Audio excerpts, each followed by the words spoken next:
that bulldog snored. She wished she could awaken Biddy as she was about to be awakened. He was the only thing in the world she truly loved almost as much as herself. But she'd given her little sweetie pie the sleeping drug just as she'd been told. It wouldn't do to have her doggie interrupt the ritual.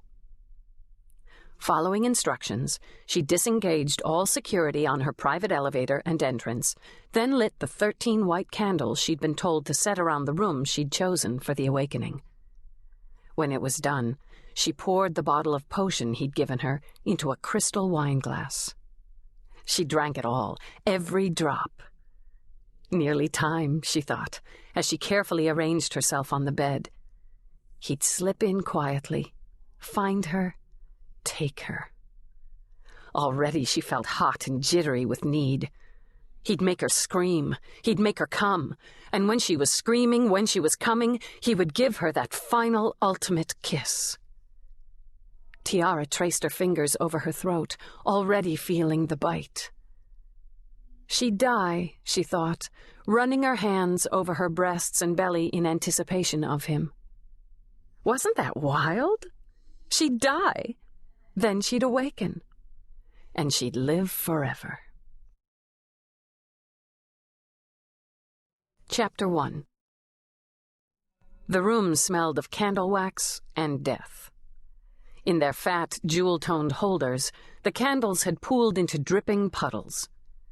The body lay in a lake-sized bed, canopied with silk, mounded with a multitude of pillows and stained with blood. She was young, blonde, with a bright red dress rucked up to her waist. Her eyes, a crystal green, were open and staring. As she studied the body of Tiara Kent, Lieutenant Eve Dallas wondered if the dead blonde had looked into her killer's eyes as she died. She'd known him, in any case. Almost certainly she'd known him. There was no sign of forced entry, and in fact, the security system had been shut down from the inside by the victim. There was no sign of struggle.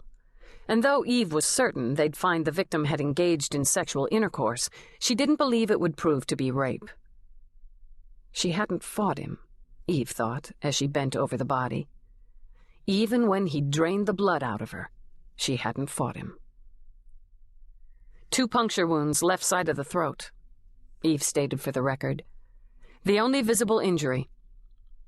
She lifted one of Tiara's hands, examined the perfectly shaped, fussily painted nails. Bag the hands, she told her partner. Maybe she scratched him.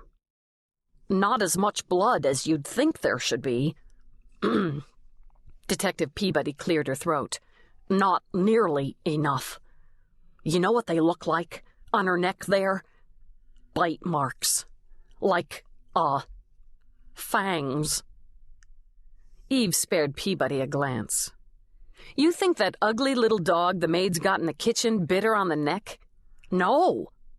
Peabody angled her head, leaned down with her dark eyes wide and bright. Come on. Dallas, you know what it looks like. It looks like a DB. It looks like the Vic had a date that went over the top.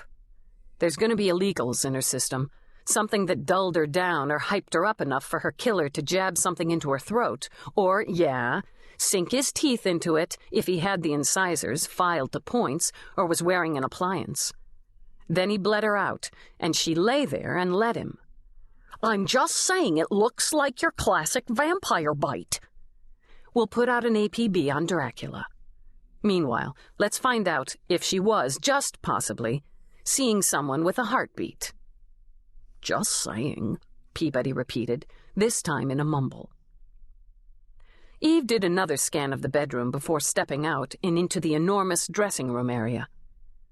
Bigger than a lot of apartments, she mused, and outfitted with a security screen, entertainment screen, full round of mirrors.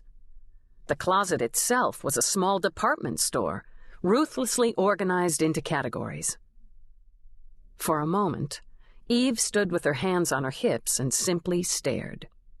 One person, she thought, with enough clothes to outfit the Upper West Side, and more than enough shoes to shod every man, woman, and child in that sector. Even Rourke, and Eve knew her husband's wardrobe was awesome, didn't rate this high on the clothes hog scale.